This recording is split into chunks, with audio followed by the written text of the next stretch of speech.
ಸ್ನೇಹಿತರೆ, ಕರ್ನಾಟಕ ವಿದ್ಯುತ್ ನಿಗಮ ನಿಯಮಿತದಿಂದ ಮತ್ತೊಂದು ಹೊಸದಾಗಿ ಒಂದು ನೋಟಿಫಿಕೇಶನ್ ಅನೌನ್ಸ್ಮೆಂಟ್ ಮಾಡಿರ್ತಾರೆ.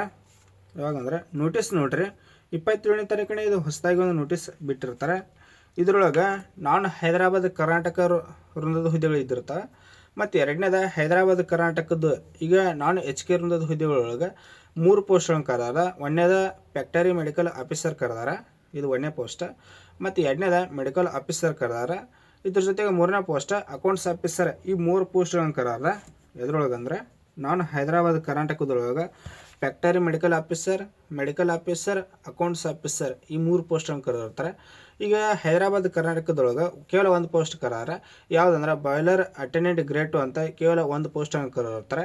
ಇದಕ್ಕೆ ಪೋಸ್ಟ್ ವೈಸ್ ಯಾವ ರೀತಿಯಾಗಿ ಕ್ವಾಲಿಫಿಕೇಷನ್ ಇರ್ತೈತಿ ಮತ್ತು ಇದಕ್ಕೆ ಸೆಲೆಕ್ಷನ್ ಪ್ರೊಸೆಸ್ ಯಾವ ರೀತಿಯಾಗಿ ಇರ್ತೈತಿ ಎಲ್ಲವೂ ಈ ವಿಡಿಯೋದಲ್ಲಿ ತಿಳಿಸ್ಕೊಡ್ತಾರೆ ಮನೆ. ಮತ್ತು ಇನ್ನೊಂದು ಏನು ರಿಕ್ವೆಸ್ಟ್ ಅಂದರೆ ವಿಡಿಯೋನ ಹೊಸದಾಗಿ ನೋಡುವಂಥ ಅಭ್ಯರ್ಥಿಗಳು ದಯವಿಟ್ಟು ಸಬ್ಸ್ಕ್ರೈಬ್ ಮಾಡ್ಕೊಂಡು ವಿಡಿಯೋ ನೋಡ್ರಿ. ಯಾಕಂದರೆ ಡೈಲಿ ಗೌರ್ಮೆಂಟ್ ಜಾಬ್ಸ್ ಬಗ್ಗೆ ನಿಮ್ಗೆ ಅಪ್ಡೇಟ್ ನೀಡ್ತಾ ಇರ್ತಾರೆ. ಇಲ್ಲಿ ನೋಡ್ರಿ, ಎಲ್ಲರೂ ಇನ್ನೊಂದು ಏನಪ್ಪ ಅಂತಂದ್ರೆ ಭಾಳ ಕನ್ಫ್ಯೂಸ್ ಆಗಿರಿ. ಇದು KPCL ಇದ್ದಿರ್ತೈತಿ, KPTCL. ಈಗ ಇಲ್ಲಿ ನೋಡ್ರಿ, KPTCL ಇವೆರಡಕ್ಕೂ ಕೂಡ ಭಾಳ ವ್ಯತ್ಯಾಸ ಐತಿ. ಈಗ KPTCL ಬಿಟ್ಟಿಲ್ಲ ಅವ್ರ, ಇದನ್ನು ತಿಳಿತು ಎಲ್ಲರೂ ಸರ್ KPTCL ಹಂಗೆ ಹೇಳ್ತಿದ್ರಿ. ಈ KPTCL ಅಲ್ಲಿದೆ, ಈ ಬಿಟ್ಟಿದ್ದು KPCL ಕರ್ನಾಟಕ ವಿದ್ಯುತ್ ನಿಗಮ ನಿಯಮಿತ ಅದ, ಕರ್ನಾಟಕ ವಿದ್ಯುತ್ ಪ್ರಸಾರ ನಿಗಮ ನಿಯಮಿತ. ಇದು ಕೇವಲ ಕರ್ನಾಟಕ ವಿದ್ಯುತ್ ನಿಗಮ ನಿಯಮಿತ ಇದು ನೋಟಿಸ್ ರಿಲೀಸ್ ಆಗಿರ್ತೈತಿ. ಇದರೊಳಗೆ 2 ಅದಾವ. ಈಗ ಇದೀಗ ಹೇಳಿ ನಾನ್ HK ವೃಂದದ ಹುದ್ದೆಗಳು ಮತ್ತು HK ವೃಂದದ ಹುದ್ದೆಗಳು ಈ ಪೋಸ್ಟ್ ವೈಸ್ ಯಾವ ರೀತಿಯಾಗಿ ಕ್ವಾಲಿಫಿಕೇಷನ್ ಇರ್ತೈತಿ. ಇದಕ್ಕೂ ಕೂಡ ಸೇಮ್ KPTCL ಹಂಗೆ ಸೆಲೆಕ್ಷನ್ ಪ್ರೊಸೆಸ್ ಇರ್ತೈತಿ. ಇಲ್ಲೂ ಎಲ್ಲ ಒಂದೊಂದಾಗಿ ಸ್ಕ್ರೀನ್ ಮೇಲೆ ಎಕ್ಸ್ಪ್ಲೇನ್ ಮಾಡ್ತಾ ಹೋಗ್ತಾನೆ ಬನ್ನಿ. ಮತ್ತು ನಮ್ಮ ಟೆಲಿಗ್ರಾಮ್ ಅಕೌಂಟ್ ಯಾರು ಜಾಯ್ನ್ ಆಗಿಲ್ಲ, ಜಾಯ್ನ್ ಆಗಿರಿ. ಅದರ ಲಿಂಕ್ ಕೂಡ ನಮ್ಮ ಯೂಟ್ಯೂಬ್ ಚಾನಲ್ ಡಿಸ್ಕ್ರಿಪ್ಷನಲ್ಲಿ ಇದ್ದಿರ್ತೈತಿ. ಅಲ್ಲಿ ಹೋಗಿ ನೀವು ಜಾಯ್ನ್ ಆಗ್ಬೋದು. ಯಾಕಂದ್ರೆ ಇಲ್ಲಿ ಏನು ಬಿಟ್ಟಿರ್ತಾರಲ್ಲ ಈ ನೋಟಿಸ್ ಕೂಡ ನಮ್ಮ ಟೆಲಿಗ್ರಾಮ್ ಗ್ರೂಪ್ ಮೇಲೆ ಹಾಕಿರ್ತೀನಿ. ನೀವು ಇನ್ನೊಮ್ಮೆ ಕೂಡ ಈ ನೋಟಿಸನ್ನು ಸರಿಯಾಗಿ ನೋಡ್ಬೋದು. ಮತ್ತು ಕ್ಯಾಟಗರೀಸ್ ನಿಮಗೆ ಪೋಸ್ಟ್ಗಳು ನೋಡೋಕೆ ಕೂಡ ಈಸಿ ಆಕೈತಿ. ಅದಕ್ಕಾಗಿ ನಮ್ಮ ಟೆಲಿಗ್ರಾಮ್ ಅಕೌಂಟ್ ಯಾರು ಜಾಯ್ನ್ ಆಗಿರಿ, ಅದರ ಲಿಂಕ್ ನಮ್ಮ ಯೂಟ್ಯೂಬ್ ಚಾನಲ್ ಡಿಸ್ಕ್ರಿಪ್ಷನಲ್ಲಿ ಕೊಟ್ಟು ನೋಡ್ರಿ, ಅಲ್ಲಿ ಹೋಗಿ ನೀವು ಜಾಯ್ನ್ ಆಗಿರಿ. ಸ್ನೇಹಿತರೆ, ನೋಟಿಫಿಕೇಷನ್ ನೋಡ್ರಿ, 27/11/2025 ಇದು ನೋಟಿಫಿಕೇಷನ್ ರಿಲೀಸ್ ಆಗಿರ್ತೈತಿ. ಮತ್ತು ಅಪ್ಲಿಕೇಶನ್ ಡೇಟ್ ಕೂಡ ಈಗಾಗಲೇ ಸ್ಟಾರ್ಟ್ ಆಗಿರ್ತೈತಿ. ಮತ್ತು ಅರ್ಜಿಯನ್ನು ಸಲ್ಲಿಸಲು ಕೊನೆಯ ದಿನಾಂಕ 26/12/2025 ಅರ್ಜಿಯನ್ನು ಸಲ್ಲಿಸಲು ಕೊನೆಯ ದಿನಾಂಕ ಆಗಿರ್ತೈತಿ. ನಿಮಗೆ ಇನ್ನೊಂದು ಏನಪ್ಪ ಅಂತಂದ್ರೆ ಮೊದಲು ಇಲ್ಲಿ ನೋಡ್ರಿ, ಮೊದಲ ಸ್ಟಾರ್ಟಿಂಗ್ ಹೇಳೋಣ. ಒಂದನೇದ ಈಗ ನಾನ್ HK ವೃಂದದ ಹುದ್ದೆಗಳು ಇದ್ದಿರ್ತಾವೆ. ಮತ್ತು ಎರಡನೇದ HK ವೃಂದದ ಹುದ್ದೆಗಳು ಈಗೇನು PDF ಹೇಳತ್ತಲ್ಲ, ಇದು HK ವೃಂದದ PDF ಆಗಿರ್ತೈತಿ. ಇಲ್ಲಿ ನೋಡ್ರಿ, HK ವೃಂದದ PDF ಆಗಿರ್ತೈತಿ. ಬೇಕಾಗಿತ್ತಂದ್ರೆ ಅದು ನಾನ್ HK ವೃಂದದ ಏನು PDF ಐತಿಲ್ಲ ಅದನ್ನು ಕೂಡ ನಮ್ಮ ಟೆಲಿಗ್ರಾಮ್ ಗ್ರೂಪ್ ಮೇಲೆ ಹಾಕಿರ್ತೀವಿ ನೋಡ್ರಿ, ಅಲ್ಲಿ ನೀವು ಆ PDF ಸರಿಯಾಗಿ ನೋಡ್ಕೋಬೋದು. ಈಗ HK ವೃಂದದ ಹುದ್ದೆಗಳಿಗೆ ಯಾರೆಲ್ಲ ಇದಕ್ಕೆ ಅರ್ಜಿಯನ್ನು ಸಲ್ಲಿಸ್ಬೋದಪ್ಪ ಅಂತಂದ್ರೆ ಕೇವಲ SC ವರ್ಗದ ಅಭ್ಯರ್ಥಿಗಳು ಇದಕ್ಕೆ ಅರ್ಜಿಯನ್ನು ಸಲ್ಲಿಸಕ್ಕೆ ಬರ್ತೈತಿ. ಈಗ ST ಮತ್ತು OBC ಈ ವರ್ಗದ ಅಭ್ಯರ್ಥಿಗಳು ಅರ್ಜಿಯನ್ನು ಸಲ್ಲಿಸಕ್ಕೆ ಬರೋಂಗಿಲ್ಲ. ಕೇವಲ SC ವರ್ಗದ ಅಭ್ಯರ್ಥಿಗಳು ಮಾತ್ರ ಇದಕ್ಕೆ ಅರ್ಜಿಯನ್ನು ಸಲ್ಲಿಸ್ಬೋದು.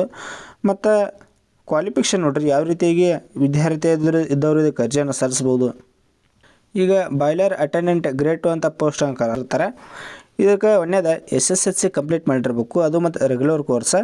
ಮತ್ತು ಎರಡನೇದ ಸಾಮರ್ಥ್ಯ ಪ್ರಮಾಣ ಪತ್ರ ಅಥವಾ ತತ್ಸಮಾನ ವಿದ್ಯಾರ್ಥಿಯನ್ನು ಹೊಂದಿರಬೇಕಾಗತ್ತಿ.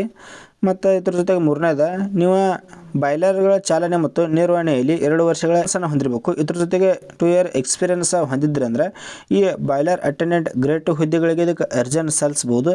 ಮತ್ತು ಇದರೊಳಗೆ 1 ಪೋಸ್ಟ್ ಅಷ್ಟೇ ಖಾಲಿ ಇದ್ದಿರ್ತೈತಿ. ಕೇವಲ SC ಅದು ಹ್ಯಾಂಡಿಕ್ಯಾಪ್ಡ್ ವರ್ಗದ ಅಭ್ಯರ್ಥಿಗಳು ಇದಕ್ಕೆ ಅರ್ಜಿಯನ್ನು ಸಲ್ಲಿಸ್ಬೋದು. ಇಲ್ಲಿ ನೋಡ್ರಿ ಕೊಟ್ಟಾರ, 1 ಕಾಲು ಅಥವಾ ಶ್ರವಣ ದೋಷ ಇದ್ದವರು ಇದಕ್ಕೆ ಅರ್ಜಿಯನ್ನು ಸಲ್ಲಿಸಕ್ಕೆ ಬರ್ತೈತಿ. ಈಗ SC ಆಧಾರಂತೆ ದಡನ ಅರ್ಜಿಯನ್ನು ಸಲ್ಲಿಸಕ್ಕೆ ಹೋಗಬೇಡ್ರಿ. ಅದರೊಳಗೂ ಫಿಸಿಕಲ್ ಹ್ಯಾಂಡಿಕ್ಯಾಪ್ಡ್ SCದೊಳಗೆ ಫಿಸಿಕಲ್ ಹ್ಯಾಂಡಿಕ್ಯಾಪ್ಡ್ ವರ್ಗದ ಅಭ್ಯರ್ಥಿಗಳಿಗೆ ಇವು ಪೋಸ್ಟನ್ನು ಕರೆದಾರ. ಈಗ ನಾನು ಹೈದರಾಬಾದ್ ಕರ್ನಾಟಕದ ಏನು PDF ಹೇಳಿಲ್ಲ, ಅದಕ್ಕೆ SC ಮತ್ತು ST ಇಬ್ಬರು ಕೂಡ ಅದಕ್ಕೆ ಅರ್ಜಿಯನ್ನು ಸಲ್ಲಿಸ್ಬೋದು. ಈಗ ಇದಕ್ಕೆ HK ವೃಂದದ ಏನು PDF ಇಲ್ಲ, ಇದೀಗ ಹೇಳತ್ತಿದ್ದು PDF. ಇದಕ್ಕೆ ಕೇವಲ SC ಅದರೊಳಗೂ ಹ್ಯಾಂಡಿಕ್ಯಾಪ್ಡ್ ವರ್ಗದ ಅಭ್ಯರ್ಥಿಗಳು ಇದಕ್ಕೆ ಅರ್ಜಿಯನ್ನು ಸಲ್ಲಿಸ್ಬೋದು. ಮತ್ತು ಅರ್ಜಿಯನ್ನು ಸಲ್ಲಿಸಲು ಕೊನೆಯ ದಿನಾಂಕ ನೋಡ್ರಿ, 26/12/2025 ಅರ್ಜಿಯನ್ನು ಸಲ್ಲಿಸಲು ಕೊನೆಯ ದಿನಾಂಕ ಆಗಿರ್ತೈತಿ. ನೀವು ಆನ್ಲೈನ್ ಮೂಲಕ ಇದಕ್ಕೆ ಅರ್ಜಿಯನ್ನು ಸಲ್ಲಿಸಬೇಕಾಗತ್ತಿ. ಅರ್ಜಿ ಶುಲ್ಕ ನಿಮ್ಗೆ 100 ರೂಪಾಯಿ ನಿಮ್ಗೆ ಅರ್ಜಿ ಶುಲ್ಕ ಇದ್ದಿರ್ತೈತಿ. ನೀವು ಇದನ್ನು ಅವ್ರದ್ದೇ ಆದಂಥ ಖಾತೆ ಸಂಖ್ಯೆ ಇದ್ದಿರ್ತೈತಿ. ಈ ಖಾತೆ ಸಂಖ್ಯೆಗೆ ನೀವು ಅಪ್ಲಿಕೇಶನ್ ಚಾರ್ಜಸ್ ಪೇ ಮಾಡಬೇಕಾಗತ್ತಿ. ಇಲ್ಲಿ ನೋಡಿ ಸ್ಟೇಟ್ ಬ್ಯಾಂಕ್ ಇದ್ದಿರ್ತೈತಿ, ಅದ with account number, IFSC code, branch ಎಲ್ಲ ಕೊಟ್ಟಿರ್ತಾರೆ ನೀವು. ಮತ್ತು ವಯೋಮಿತಿ ನೋಡ್ರಿ, ನೀವು 18 ವರ್ಷ ವಯಸ್ಸನ್ನು ಹೊಂದಿರಬೇಕಾಕತಿ ಮಿನಿಮಮ್, ಮತ್ತು ಮ್ಯಾಕ್ಸಿಮಮ್ 40 ವರ್ಷ ವಯಸ್ಸನ್ನು ಕೊಟ್ಟಿರ್ತಾರೆ. ಮತ್ತು ಅದ್ರ ಜೊತೆಗೆ ವೇತನ ಶ್ರೇಣಿ ಮಂತ್ಲಿ ನಿಮಗೆ 37,160 ರೂಪಾಯಿದಿಂದ 1,13,400 ರೂಪಾಯಿ ನಿಮಗೆ ಮಂತ್ಲಿ ಸ್ಯಾಲ್ರಿ ಇದ್ದಿರ್ತೈತಿ. ವಿತ್ ಪೆನ್ಷನ್ ಕೂಡ ಇರ್ತೈತಿ. ಸೆಲೆಕ್ಷನ್ ಪ್ರೊಸೆಸ್ ಎಲ್ಲರೂ ಇದನ್ನ ಕೇಳತ್ತಿದ್ರಿ. ಈಗ ಸರ ಇದು KPTCL ಥರನೇ ಸೆಲೆಕ್ಷನ್ ಪ್ರೊಸೆಸ್ ಐತ್ರು, ಇದಕ್ಕೆ ಹೆಂಗೆ? ಸೇಮ್ ಇದಕ್ಕೂ ಕೂಡ KPTCL ಥರನೇ ಬರ್ತೈತಿ. ನಿಮಗೆ ಯಾವುದೇ ರೀತಿಯಾಗಿ ನಿಮಗೆ ಎಕ್ಸಾಮ್ ಇರೋಂಗಿಲ್ಲ.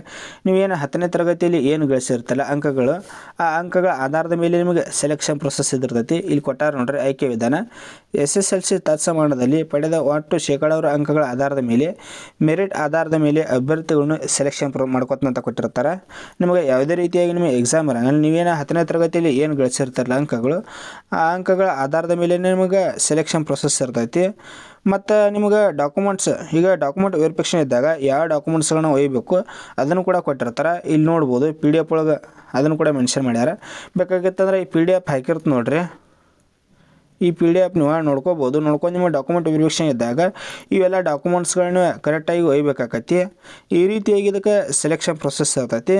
ಈಗ ನಿಮಗೆ ಇನ್ನೊಂದು ಏನು ಕ್ಲಿಯರ್ ಆಗ್ತದೆ ಮಣ್ಣು, ಈಗ KPTCL ಬೇರೆ, ಇಲ್ಲಿ ನೋಡಿರಿ KPTCL ಬೇರೆ, KPCL ಬೇರೆ.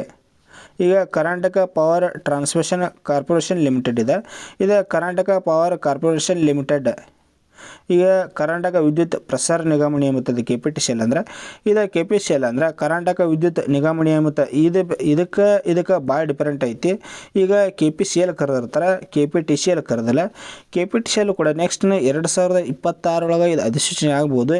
ಇದೇನರ ಅಧಿಸೂಚನೆ ಅಂತಂದ್ರೆ ನೆಕ್ಸ್ಟ್ ಅದನ್ನು ಕೂಡ ಒಂದು ವಿಡಿಯೋ ಮಾಡ್ತಾನೆ. ಮತ್ತು ಇನ್ನೊಂದು ಏನಪ್ಪ ಅಂತಂದ್ರೆ, ವಿಡಿಯೋನ ಹೊಸದಾಗಿ ನೋಡ್ತಾ ಇದ್ದವರು ದಯವಿಟ್ಟು ಸಬ್ಸ್ಕ್ರೈಬ್ ಮಾಡ್ಕೊಂಡು ವಿಡಿಯೋ ನೋಡ್ರಿ. ಯಾಕಂದ್ರೆ ಡೈಲಿ ಗೌರ್ಮೆಂಟ್ ಜಾಬ್ಸ್ ಬಗ್ಗೆ ಆಯ್ತು ಎಲ್ಲ ರೀತಿಯ ಮಾಹಿತಿಗಳನ್ನ ಆಯ್ತು ಡೈಲಿ ನಿಮ್ಗೆ ಅಪ್ಡೇಟನ್ನು ಕೊಡ್ತಾ ಇರ್ತಾರೆ.